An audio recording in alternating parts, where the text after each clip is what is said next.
Yo, what is good, everyone? Welcome back to another episode of the Renegade Roundtable podcast. What the hell is going on? Of course, ESPN, the moment I start is when they want to start an ad. So thank you, Disney. But what is good, everyone? I'm Jeff. That's Jarryd. Jarryd, how in the hell are you? Vibing, going through the motions. I don't know if that's a good thing. It's all right. That's not a good thing. This isn't a walkthrough getting ready to go for a football game here. But football's over. It's not basketball. Baseball season starting.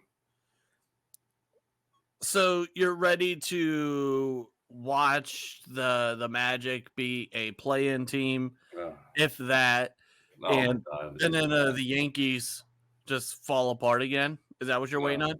Oh yeah, we'll see what happens. We'll see what happens. I'm not gonna, see what happens. I'm happy where the Magic are right now. I'm happy where the Cavs are right now. I'm sure you are. You should be. Solid number 2 in the Eastern Conference. I couldn't see you guys. I couldn't hear you guys all the way down there. Yeah. But obviously he's doing good. Mm-hmm. I'm doing as best I can. Yesterday was hell. For those, first and foremost, happy late Valentine's Day to all of my honeys out there. I have 0 of them, but happy Valentine's Day to all y'all. I work in the flower industry. You can guarantee how that went. Yesterday was probably the closest thing that I've witnessed to hell. Okay. It felt like the equivalent of what it was like to be a Browns fan for 20 years. So shots fired. Just like my guy Ramon Foster.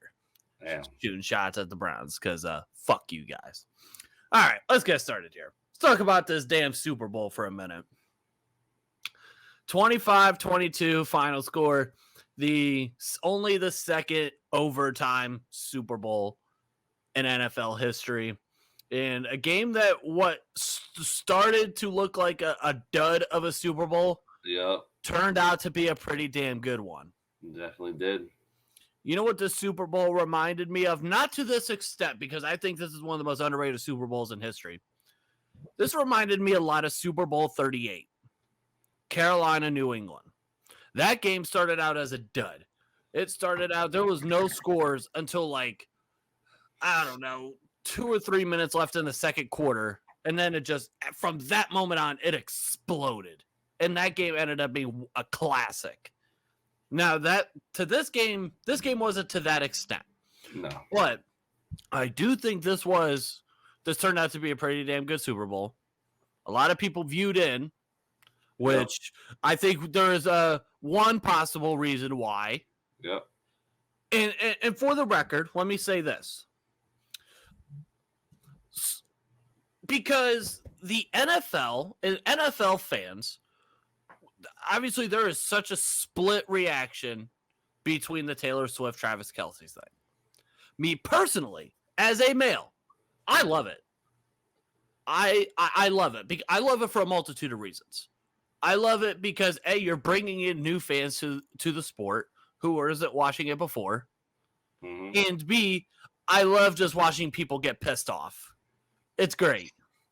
That's the asshole troll in me. You're a troll/hater. I am a troll/hater. But Mike, here's my question to all, and part of it too, I hate saying this, but it's true. It's political. Mm-hmm. And to me, that is the dumbest shit ever. Because if you add politics into sports, you are one of the issues that I have with people. Because why in the hell are you? Because Taylor Swift, how do you politicize Taylor Swift watching the NFL? Mm-hmm. Okay, you may not agree, or okay, what she seems to be more of a it seems like she's more of a Dem. Now, I'm not getting, I'm getting into politics for half a second, but I'm not trying to debate or anything like that. She's whatever side she is. Great. That's fine. That's her belief. Cool. Why is it that the other side has to make such an issue with it? And oh, now she's getting publicized, even though she's already publicized as is. So she's watching the NFL. Oh, now I'm not gonna watch the NFL. First and foremost, I thought you stopped watching the NFL after the 2016 kneel downs. Mm-hmm. You were doing that. Clearly not. So you clearly can't be trusted. And number two, why do you care? They said in the Super Bowl, she got what, 56 seconds of airtime? Yep. 56 seconds of a game that lasted what, 4-5 hours? The game ended at like what, 10-11? I think it was like something. Yep. It was like 11:30. So for 50-something seconds of that, they showed Taylor Swift. Cool. If you really get burnt, or if you get butt hurt, and if you get bummed out by that, either you are very insecure about yourself and you need to have a gut check with yourself, or B, you just need to grow the fuck up. Yep. Because cool, they show Taylor Swift, who is dating one of the best players that are on the field in the Super Bowl. Great. I don't get it. And it's a lot of it has to do with politics, and politics, when someone turns anything into a political thing, like there are people that will turn a conversation, any conversation, they'll find a way to turn a conversation about ice cream flavors into politics. And if you are one of those people, I have a problem with you, and you are one of the worst people in America. It just doesn't need everything. Not everything needs to be about politics. Leave my sports alone. And part of it too, and I understand. And for some, it may not be politics. Maybe they don't like it having the Taylor Swift content shoved down your throat. First and foremost, you were probably having it shoved down your throat to begin with, because let's be honest, unless you live under a rock, if you are a male, you're probably friends with a woman of some sort, whether you have a girlfriend or whatever. Chances are they are probably a Taylor Swift fan. So at some point, you're going to see something of Taylor Swift to begin with anyway. Yep. And here's the other part to this. And I know Jarryd is not what I'm describing, but I'm going to use him just as the example here. I know he's not this person. Say Jarryd for an example. Jarryd Sanchez. He's a football fan. He loves the Pittsburgh Steelers. Great. Imagine if Taylor Swift was let's just say she was dating Pat Fryermuth. Let's just say that. We'll just use the same position. She's dating Pat Fryermuth. All of a sudden, all of these women, they become fans of the sport. I don't know about anyone else. I know for me, as someone who loves sports and loves football, if I found a woman who was just as much in love with football or wanted to watch football or likes watching football like the way I do, to me, that's what I'm like, oh my God, will you marry me right now? You would think, as a sports fan, you would think that someone who's getting into watching football would be a great thing. Because now, hey, you don't have to hear her bitch about it's football. I thought you were going to help me put up these shelves. Instead, you get someone to watch the football games with on Sundays. Yep.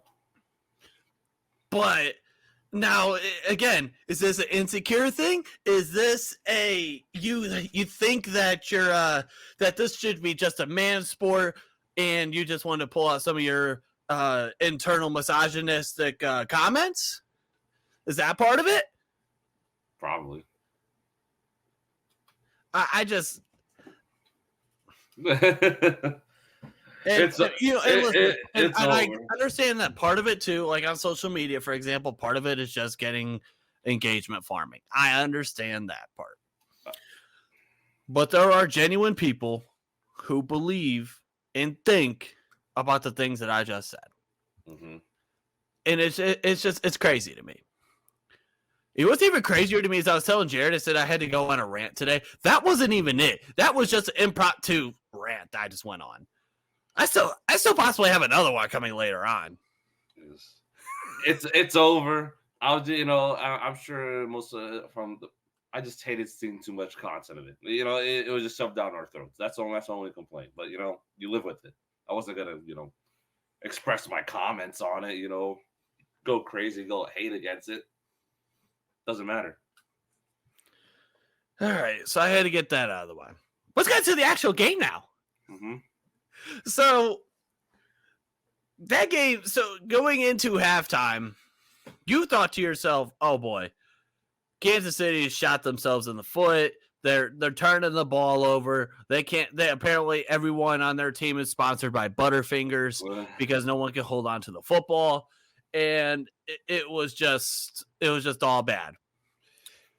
Not you thought it was all bad, but my mindset was, Patrick Mahomes is going to come back and win this game. But there you go. You beat me right to where I was getting ready to go next. But then you think to yourself, oh wait, you have Patrick Mahomes on the other side of that field.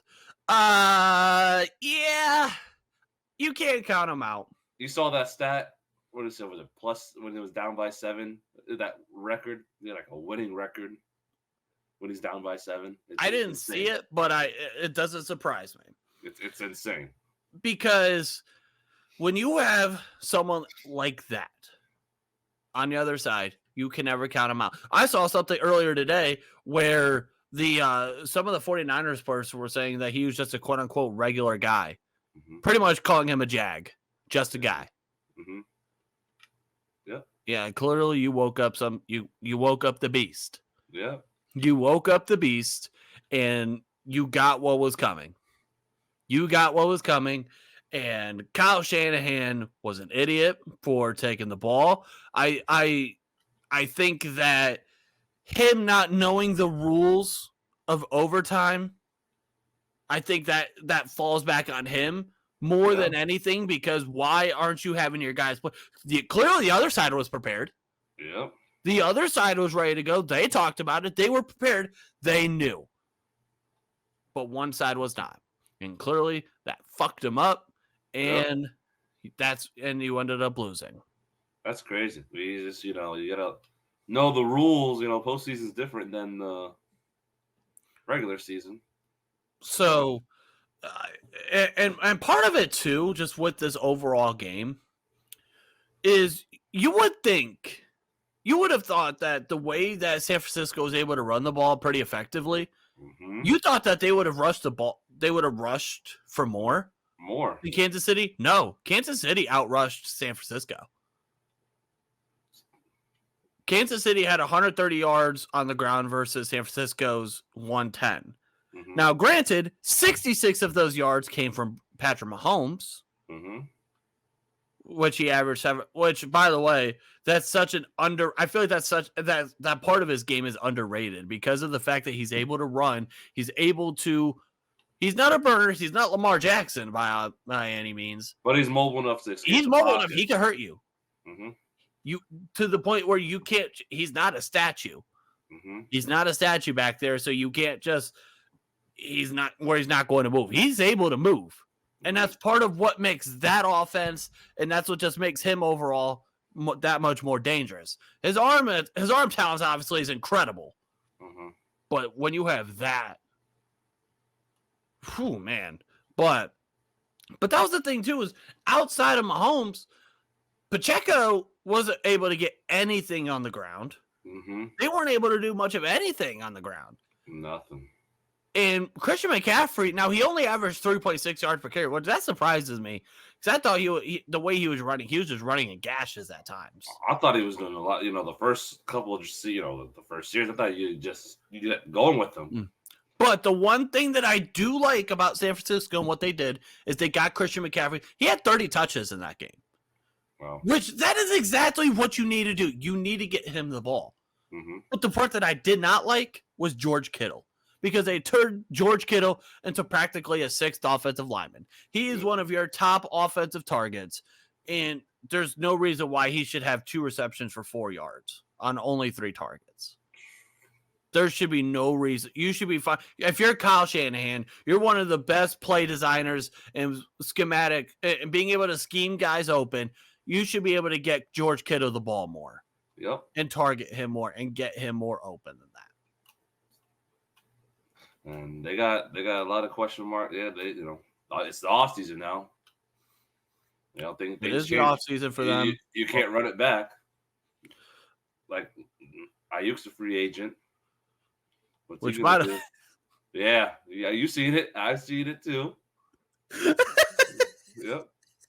By the way, I saw something today. Me and Jarryd saw something today. It was hilarious. Mm-hmm. Please tell me Brandon Ayuk doesn't look like Patrick Mahomes or it looks like Mike Tomlin with long hair. Yeah, shout out to Marcus. Jesus. It really made me think like, damn, he actually looks like Mike Tomlin. It's insane.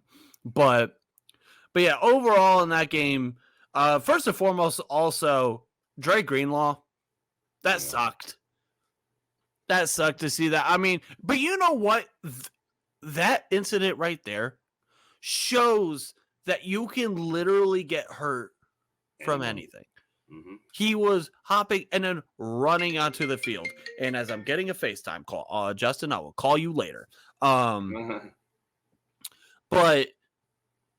it shows that you can literally get hurt from anything.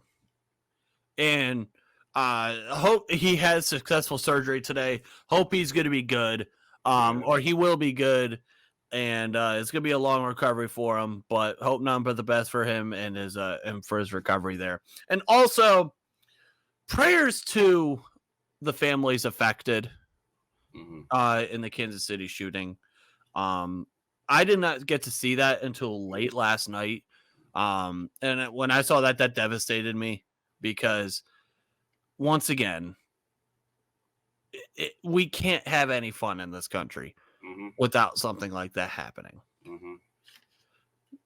It's sad. Praying for all the families that were affected, for the victims, and it's really sad.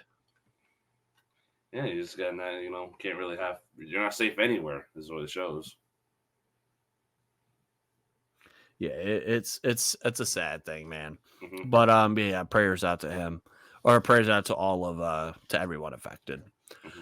But yeah, overall in this game, if Kansas City or if San Francisco would have won this game, I was for sure no doubt thinking that Jawan Jennings was going to win the MVP. Because he was he threw the touchdown pass and he caught a touchdown pass. He's only the second player in Super Bowl history to do that, obviously with Nick Foles being the first. I really thought that he was going to be the guy that win it for San Francisco.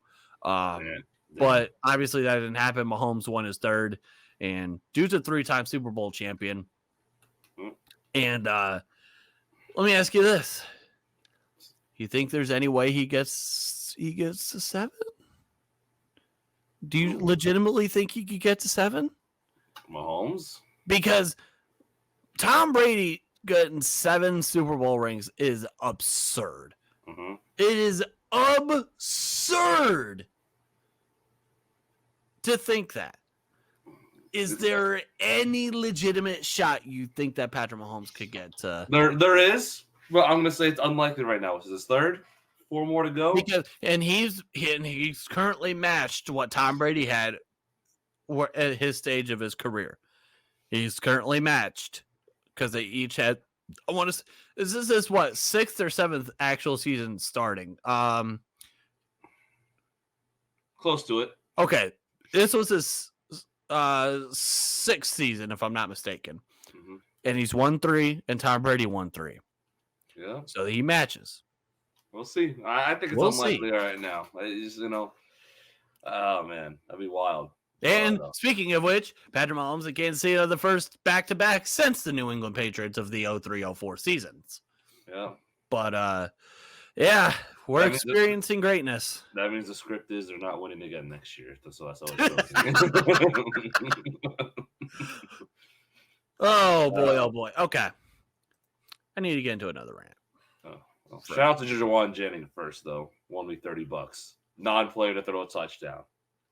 Oh, so yeah. How did your bets go, by the way?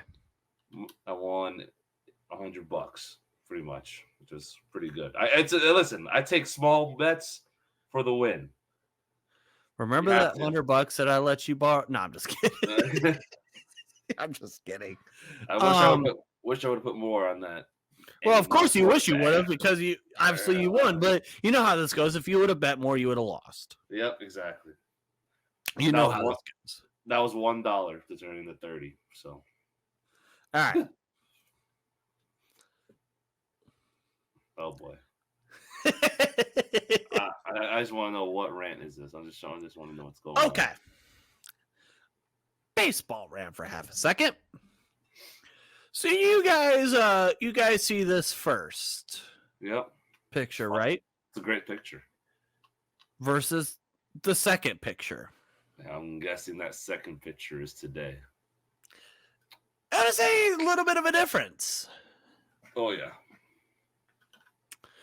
It is unreal how bad Fanatics and Nike have turned these MLB jerseys.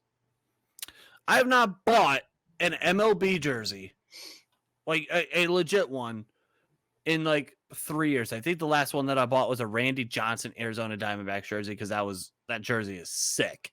I still have it. I don't think I bought a legitimate jersey in a long time either.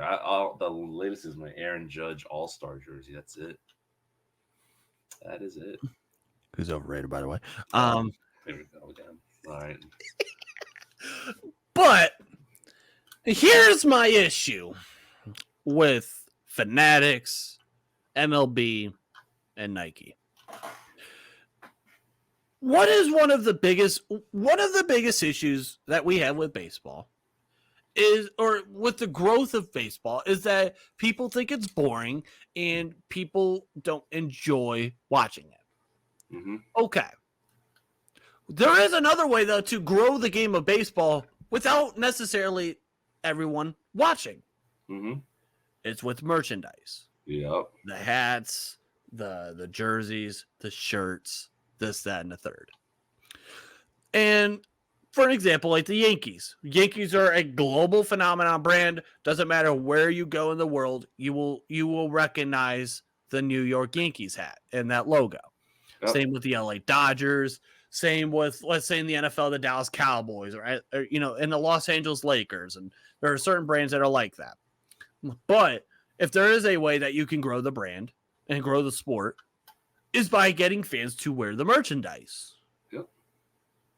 Now when it looks like this shit right here, this shit looks like I found this at my local Burlington for $8.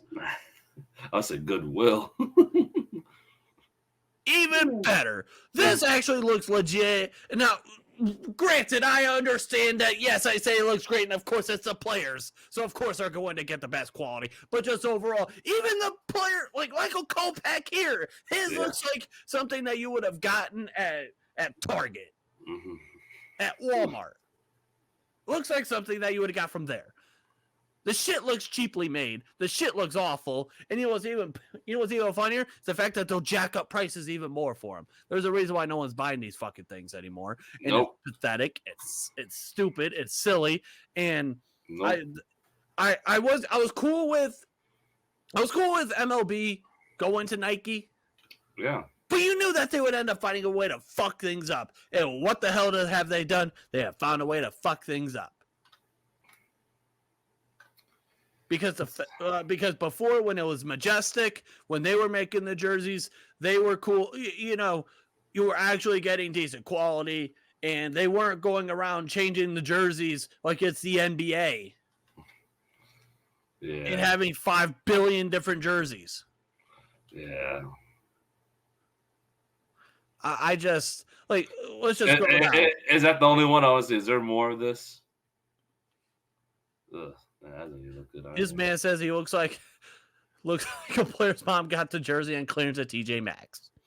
I mean, look at how small that font is. Man, it's bad. Yeah. It's bad. Look at this. Hey, first off, there's my name. But yeah, this was the year before. This is the year after. Oh, wait, no. So, okay, yeah. So it looks like this was from last year. This is from this year. Clearly, this one just looks like a piece of this. This looks like a jersey giveaway. Yep. This looks like a giveaway jersey that you got on a Saturday afternoon at your local ballpark, where the first 20,000 fans were able to get that jersey. That's what this looks like. Not something that you would pay $130, $140, $150 for. It looks like the Shaq jersey I got. This looks good. Looks actually like quality. Oh, yeah. This just looks like a piece of shit. Terrible. The color is even different. It's awful. Okay, well, that's that's not bad. I could kind of see where like it looks cheap. It does. It looks cheap. And that's my issue. And by the way, fuck you. Okay. To that man right there. Definitely. Yeah, I have a major issue with that. And it's again, Major League Baseball will find a way to get in its own way. You know, you thought they were in the right direction with the new pitch clock, one step, but then they found another way to mess it up. You take one step forward and take 3 steps back. Yep. You know how you can get you know how you could take a couple steps forward? By putting Barry Bonds in the Hall of Fame. Well, they should, but they're not going to. I don't think it's ever going to happen. Which is bullshit, in my opinion. Maybe it is bullshit. Is Barry Bonds still alive, or is he long gone? You said what? Is Barry Bonds still alive or no? Oh, he's alive. Okay. Maybe when he passes away. Is he dead? Bro, he's not 85 years old. What do you think? The steroids killed him? You think he just roid raged himself into death? Well, I'm just saying the Hall of Fame, you know. It's unfortunate to say, but that's how you know how it is. It's just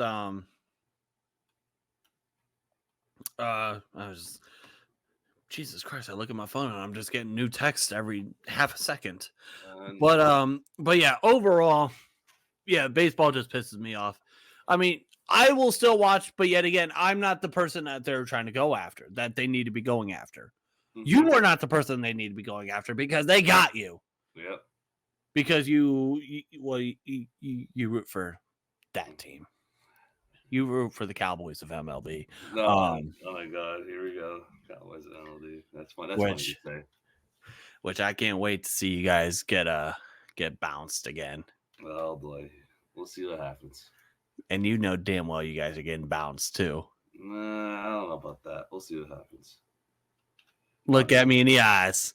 You know damn well. Look at you. You can't you say it with a straight. Do you think they're winning the World Series this year? Yes. Okay, I want you to look at me dead in the eyes as best as you can through the screen. Go ahead and say that the New York Yankees will win the World Series this year with a straight face. The New York Yankees will win the World Series this year. Look at you. Look at you over here smirking. You were smirking. You can't even hold it in. You know damn well you don't believe it either. No. I always believe. You have to believe. Like you believe the Steelers win every year. But I believe. I don't believe in them. I'll say that. I don't. I think they're getting there. I think that there's still pieces. I mean, do I think they're like as of right now on February 15, 2024? Do I think they're winning the Super Bowl next year? No. Unless Kenny Pickett turns into God, which I have a better shot. Let's talk about that for a second. Let's talk about these the quarterback situation is going on over here. All right. Because I'm just a little bit not confused, just where are these rumors coming from is where I want to know. Adam Schefter just said, "Oh, Mike Tomlin's a big fan." Is that the rumor? Basically, what started the whole thing? Well, first and foremost, you know how this goes. No, man. They found a way to correlate a Mike Tomlin with Aaron Rodgers. Mm-hmm. You know they would find some sort of correlation. And what's the correlation? Mike Tomlin's a big fan, and Arthur Smith was in Atlanta, and they were in thought they would be connected. That's what I saw. Here's my honest thing on Justin Fields, because I know where this is going. Mm-hmm. As a Buckeye fan, Mm-hmm. obviously I love Justin Fields. In 2021, I was hoping that somehow, some way, by the grace of God, that he would somehow become a Pittsburgh Steeler. Mm-hmm. But we knew that wasn't going to happen. Yep. And so far, he has been very underwhelming as a quarterback in the NFL. Do I think that the Steelers are the team that's going to turn him around? No. As much as I would love for that to happen, I just don't see it happening. You are a defensive culturally team. Mm-hmm. I don't know if I trust this organization to truly develop a quarterback and trade draft capital for him. Yeah, and that's the thing too, is what you would probably have to give up. I don't want to give up, because I would rather use, and listen, I'm usually the guy that would say trade a unknown commodity for a known commodity. But the thing is there is more known with what Justin Fields is. And yes, there is still a level that he can get to. Absolutely. 2 levels. We don't know how many more levels he could get to, but I don't think it's with this team. I don't think so. I think if you get him with more of an offensive focused team, then I think he has a better chance of developing. I just don't see it with this team. Yep. Exactly. And possibly that's just because of with Mike Tomlin being a defensive minded coach. I think that has something to do with it. If you had a true offensive mind to develop, then that might be a different story. And we're not when we say develop, obviously you could say, oh, well, look at CJ Stroud was the 2nd overall pick in Houston. Yes, DeMeco Ryans is a defensive-minded coach, but he's the 2nd pick in the draft. Clearly, you thought he was NFL ready and that he's supposed to be one of the best. He was one of the best players in that draft, and you expected something out of him. Kenny was, yes, he was a first-round pick. Was he? I think in hindsight, he was definitely overdrafted. And I think we were saying, and I was one of the people that thought that he was the quote unquote most NFL ready. No, literally, just overall, that showed that class just simply was not good with quarterbacks. Nope. And you overdrafted.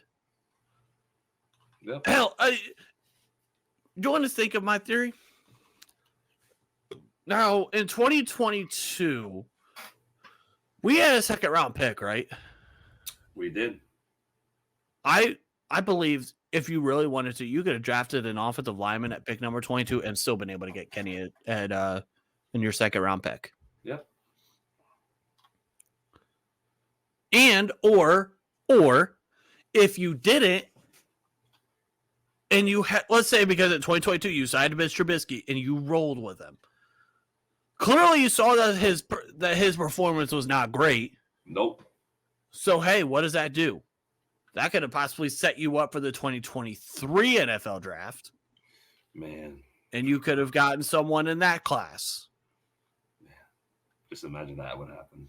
So, that if you look at it from that perspective. But overall, as much as I love Justin Fields, I love him.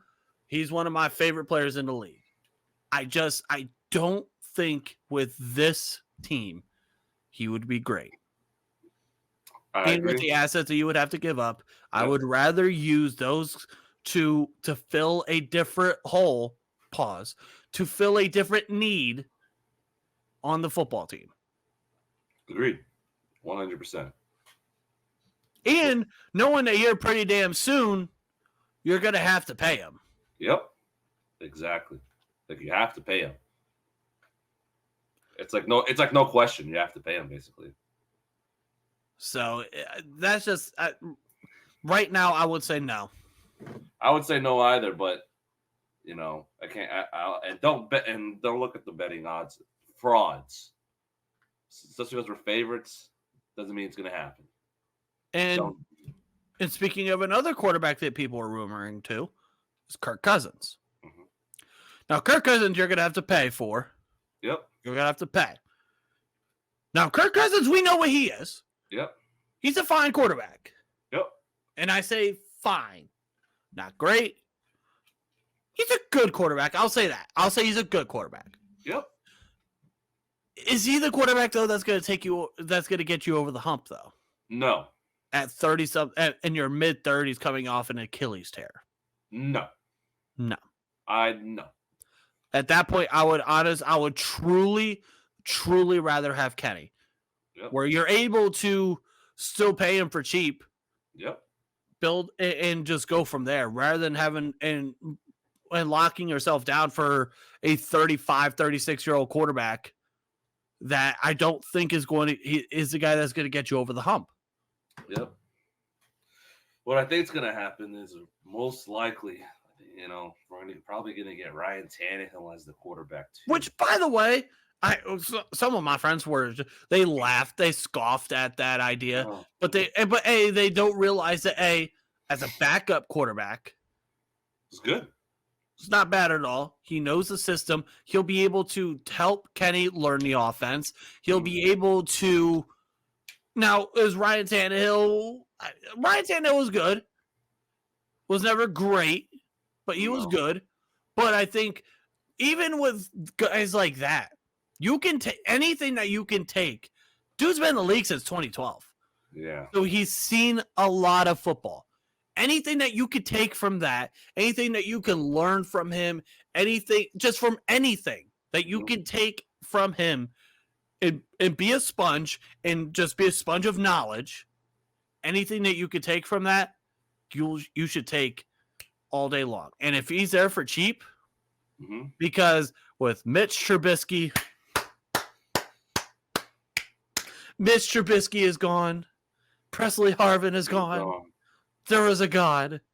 Chooks is gone as well. Chooks, oh my God. Oh my God. I remember that contract signing. In fact, I remember exactly where I was when we got the text, because we got the text before it even leaked out.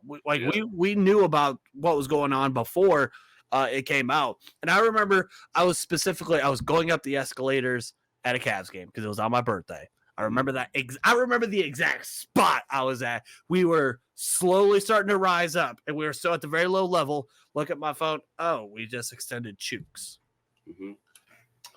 Yeah, we'll see what happens, but I think it's either going to be Tannehill or Jacoby Brissett as the. Which I'm good with either. Jacoby Brissett to me is one of the better backup quarter. Now, Jacoby you'll probably have to pay a little bit more, because I do think that a backup quarterback like him, where he's a guy that guys are going to love in the locker room, and he knows his role.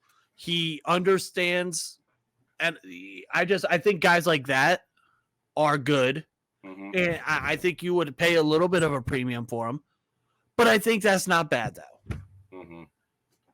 I would not be opposed to spending a little bit of a premium on a Jacoby Brissett, but if you got Ryan Tannehill, then hey, I'm just as good with that too. Because I don't think Mason's coming back. I think Mason's gone. I don't know if he's going to come back. I mean, we'll see. We'll see, but I don't think he's coming back. I don't know, man. I'm curious to see what's going to happen.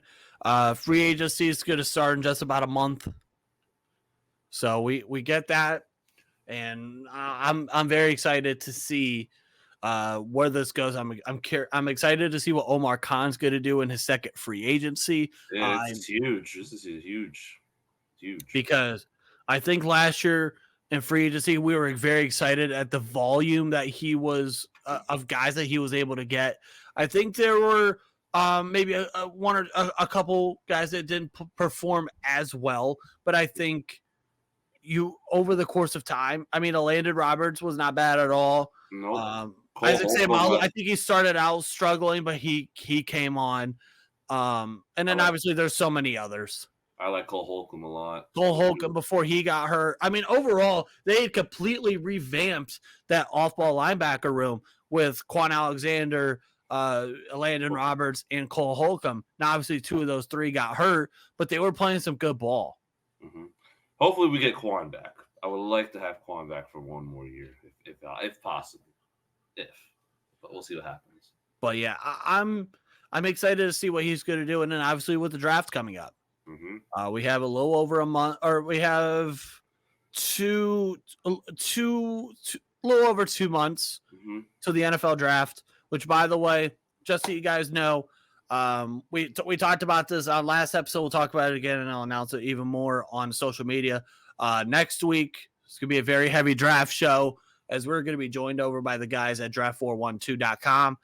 They're going to be coming on. We're going to talk a whole lot of draft. So if you guys have any draft comments or questions, drop them in the comments, hot takes, anything. Drop them in the comments, and we are excited to talk draft with them. And then obviously the week after that, there will be no show that week. I won't be available.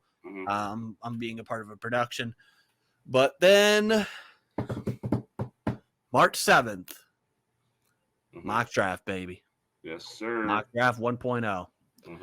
And I am excited. That will be a live show, as we always do. The mock drafts will be a live show, and I'm excited for that one. Obviously, we'll have Hunter and Herb with us as well, so it'll be the 4 horsemen of talking NFL draft, and it's going to be a blast. Those shows are always fun. Oh, I can't wait. Now, you want to look at this mock? I mean, do you want to look at a mock? We can. I have a mock ready to go. Yeah. All right. Who is it? So we have Field Yates from ESPN. Is this the mock that makes me upset? I don't know. I have not seen it. Oh man, I think this is the one. I have not seen. Listen, this week I have not seen. I'm like you this week. I have not seen a single mock draft. I think this is the one. Okay. I think if I think what it is. All right. We'll find out though. We'll find out. So here we go. So number 1, Chicago Bears selecting Caleb Williams. I mean, all right. We'll just move on. Number 2, the Washington Commanders selecting Jaden Daniels. Okay. I'm happy to see this on a mock draft, because I think realistically, when we're all said and done, I think this is what I truly think this is what happens. It'll be the right choice for Washington. And you know what? I'm actually going to save. I have a comment on Drake May, but I'm going to save that for a future episode. Save it. I have a comment on him. And then number 3, the New England Patriots go after Drake May, so they get their guy. And I think, honestly, when I see Drake May, I don't know why. I think he's a New England Patriot. He just seems like a Patriot. So I'm not surprised here. So 1, 2, and 3. This is probably my favorite of the 1, 2, 3s that I've seen so far in all the mock drafts that we have looked at. So far, yeah. So far, so good. Number 4, the Arizona Cardinals selected Marvin Harrison Jr. This is no surprise. We've seen this a million times. We'll just move on. Number 5, the Los Angeles Chargers select Joe Alt. Okay, so they go in a little bit different direction. But I'm never going to be mad at a guy who, I mean, Joe Alt is the best tackle to me in this draft. Yeah. But I think it's a little bit different considering that Rashawn Slater, you have Rashawn Slater, who's already your left tackle. Joe Alt's a left tackle. Who are you bumping over to right tackle? Yeah. That'd be my question. I think in this case, I would rather have them gotten a receiver here. Yep. Because you can't reach on the right tackle. Nope. Right now. So this would be my first question mark. Yep. Number 6, the New York Giants select Malik Neighbors. Now, if you're the Giants, you are happy. Oh, yeah. Because Malik Neighbors going to, oh, boy. Number 1. They need a guy. They need that dude, and they get that dude. They get that dude. Number 7, the Tennessee Titans select Roma Dunze, the wide receiver from Washington. So this is where I would typically think that a Joe Walt or even possibly Olu Fashanu from Penn State would be going. That's what I would have thought.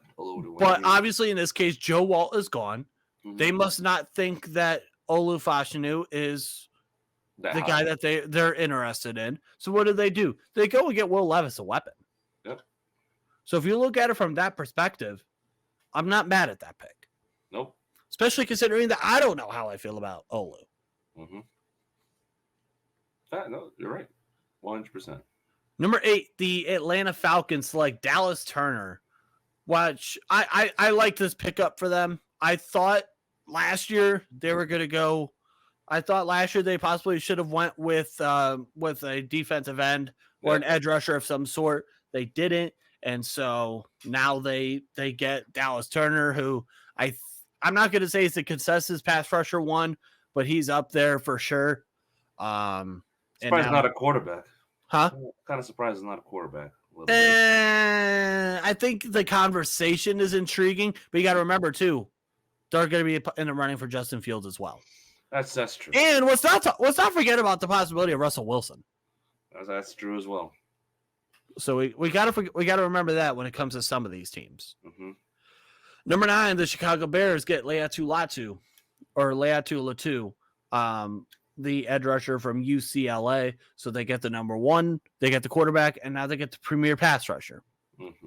I like this draft for the Chicago Bears, who, by the way, freed up a shit ton of cap today. Oh, yeah. They freed up a lot of cap. Eddie Jackson, you're a Steeler. I'm just telling you that right now. Here we go. Eddie Jackson, you're a Steeler. Here we go. We'll see you soon. What about who was the other guy from the Bears that everyone thought that was going to be a Steeler? Oh, Jalen Johnson. We'll see you too.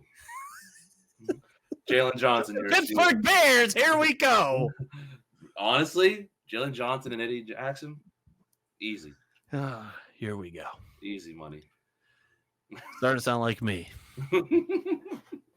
The New York Jets select Olu Fashanu, the offensive tackle from Penn State. And obviously, you pray this one's right. You pray that this one's right. And I will, my favorite comment ever, I will continue to say every time I see the Jets taking a left tackle, because Dwayne Brown is 99 and a half years old. In fact, he was old enough to watch Abraham Lincoln be assassinated. So clearly they need some sort of help on that offensive line. And considering the fact that their other tackle, Mekhi Becton, is just not working out. Number 11, the Minnesota Vikings select Jarryd, the edge rusher from Florida State. Interesting. So it's not the corner. The usual corner. That's what I was hoping. I was hoping Terry. Which, by the way, we have not seen a corner come off the board yet. None. And there are quite a bit of corners. So at some point, you're going to see a run of them. If this is how it goes, then you have a run of corners coming. But I'm surprised it wasn't Terron Arnold or Quinton Mitchell here. But I mean, I'm not mad at this pickup though for Minnesota. They need it. They need it too. You know, gotta get to the quarterback in that division. So. Excuse me. But yeah, I'm not mad at this pickup at all. Number 12. Okay. So the Denver Broncos select J.J. McCarthy from Michigan. Yep. So here's why I think I like this pick. Because Sean Payton said that he wants to have a quarterback that he can, quote unquote, fall in love with. Clearly, if he's drafting him at number 12, he has fallen in love with this guy. Mm-hmm.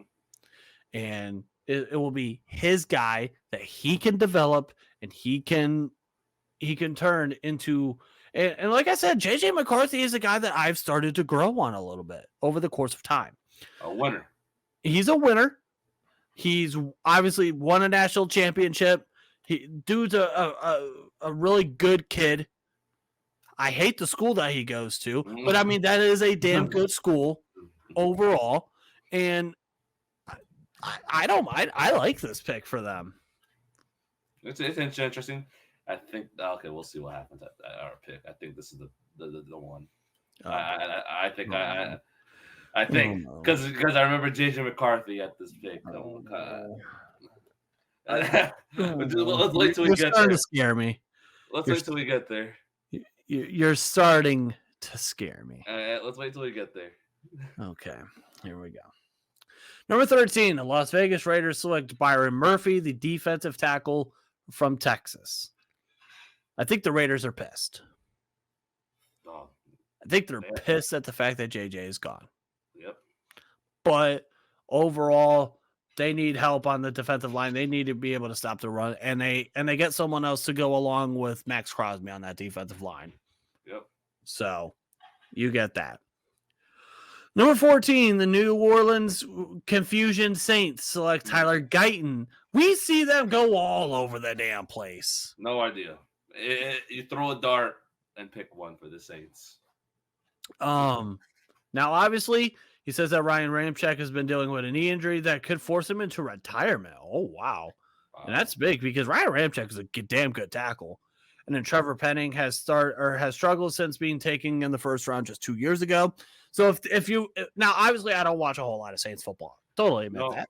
But if this is what's going on, then okay, then maybe I understand that.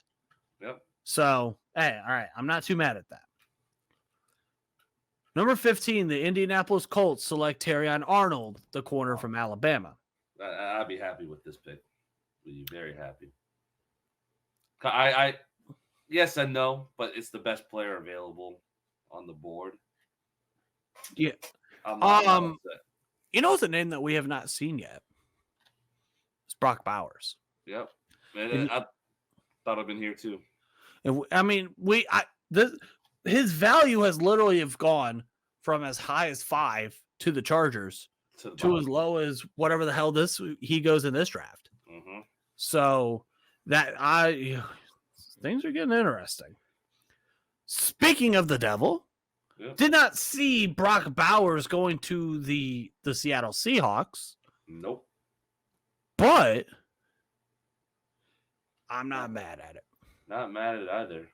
Because overall, as a receiver, dude is a stud, and you have a receiving core, quote unquote, of Tyler Lockett, DK Metcalf, Jackson Smith and Jigba, and now Brock Bowers.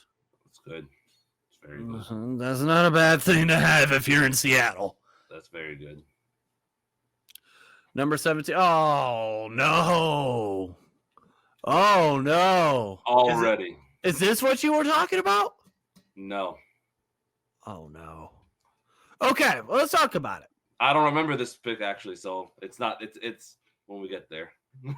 So the Jacksonville Jaguars get Jackson Powers Johnson, which, by the way, we've talked about this where, hey, listen, there's a shot that if he's there at 20, you might need to go after Jackson Powers Johnson because we all thought that he was going to be a guy to go, you'd be able to get in the second round. Round 2. Clearly, that is not the case now. Clearly, he's a guy that if you want him, if you're the Steelers and he's there at 20, you need to snag him up right then and there. But a riser was coming. A new one would come up. But here we go. Jackson, and you know what, though? They need to protect Trevor Lawrence at all costs. And Travis Etienne will he'll like this pick as well. Oh, yeah. Number 18, the Seattle Seahawks select Tyler Fuaga, the offensive tackle from Oregon State. The right pick. They get a tackle. Yep. They get a tackle. Now you just hope it works out. So, yes. Well, as a Steeler fan, no. No, but draft analyst hat on, yes. Yes. Number 19, the Los Angeles Rams select Quinion Mitchell, the corner from Toledo. It's a great pick. I like this pickup a lot. Great pick. I thought it would have been him or Cooper Eugene at this pick here if he was still up there. Be very versatile for the Rams. All right. Number 20. I think this is it. We'll see what happens. Don't scare. Is this going to be a pick that I'm going to need to walk out on? We'll see. Oh, no. All right. I think this is it. I don't remember. We'll see. Number 20. It is.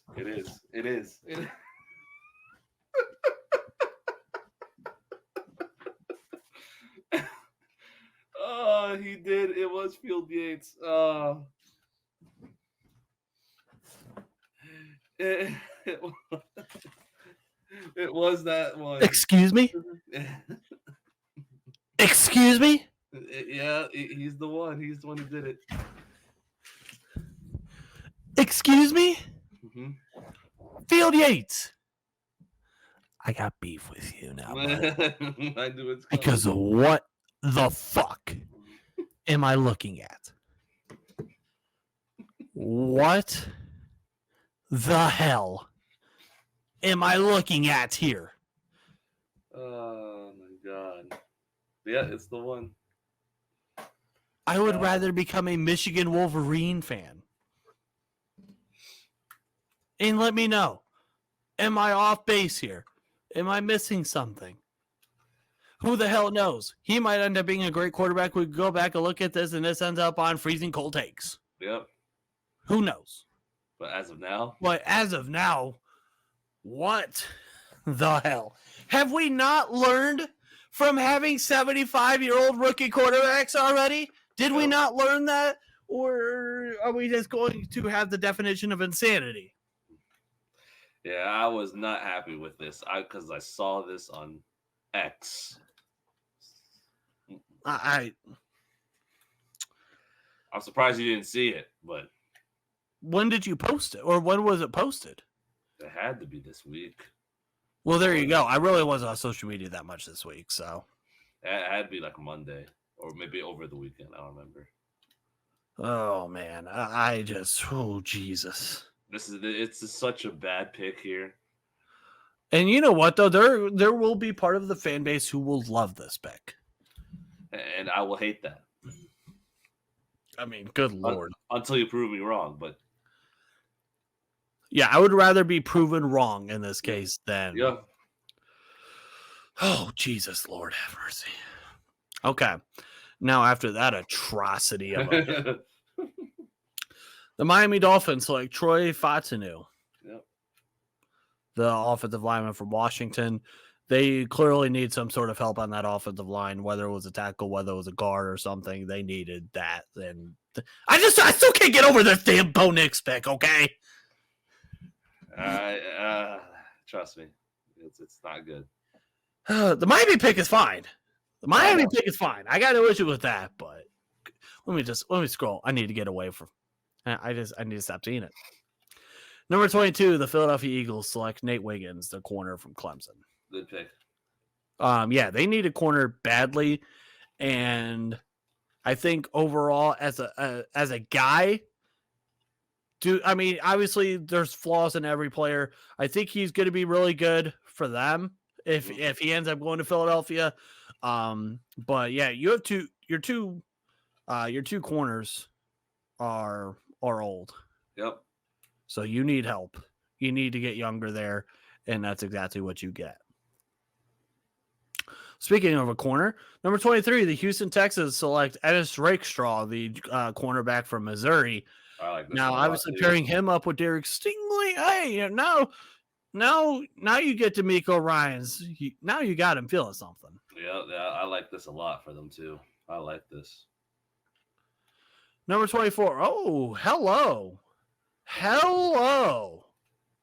The Dallas Cowboys selecting Edgerrin Cooper, the linebacker from Texas A&M.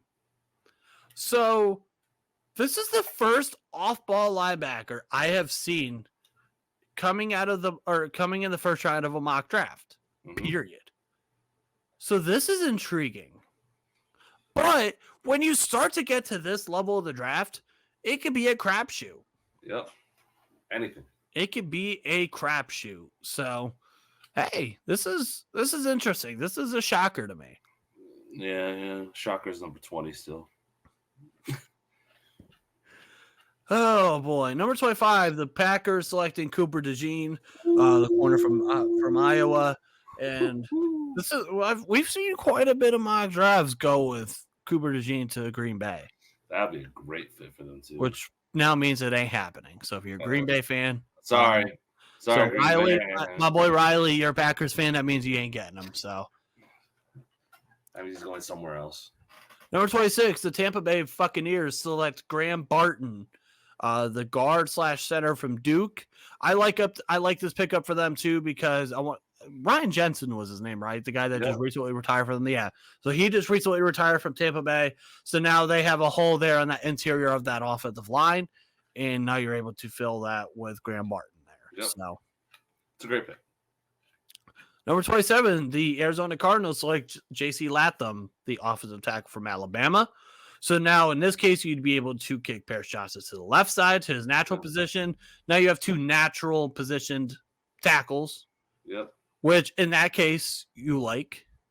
I think obviously I have my doubts on J.C. Latham. Yep. But hey, we'll see. Overall, in terms of position, I don't mind it. But the player, I'm not sure.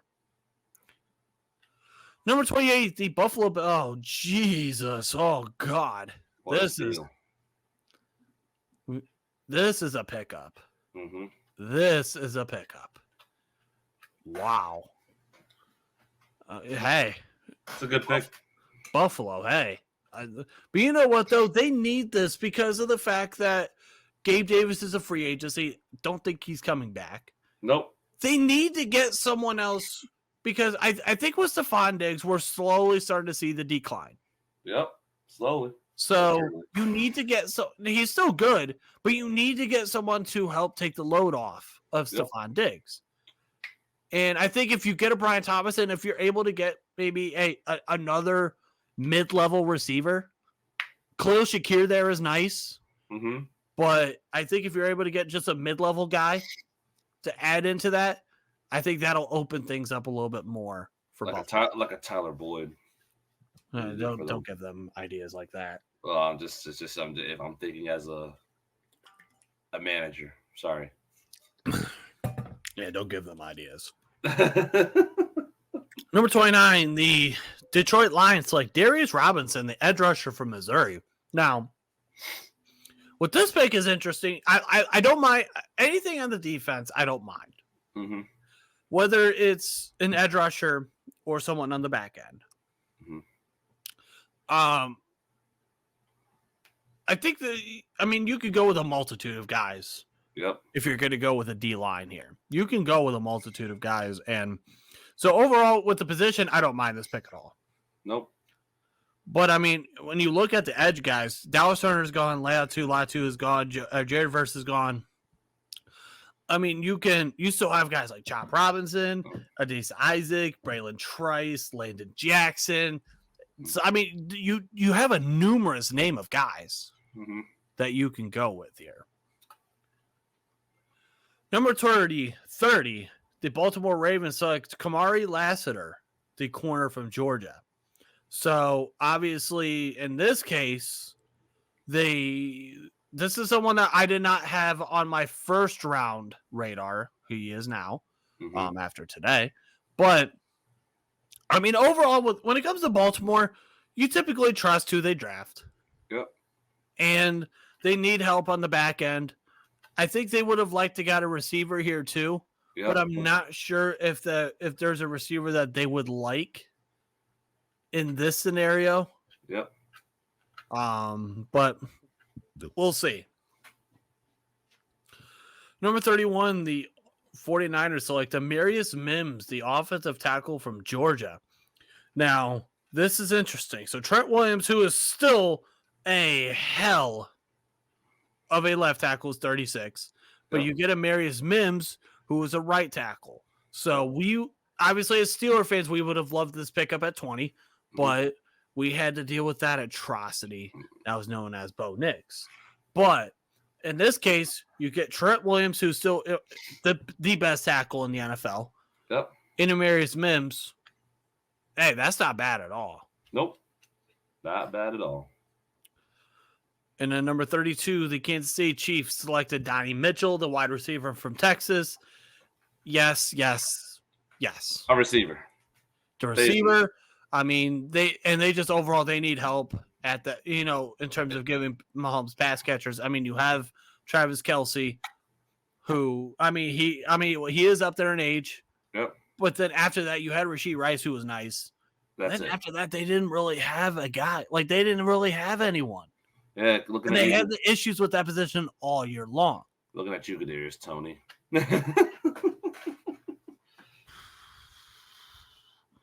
MVS, nothing.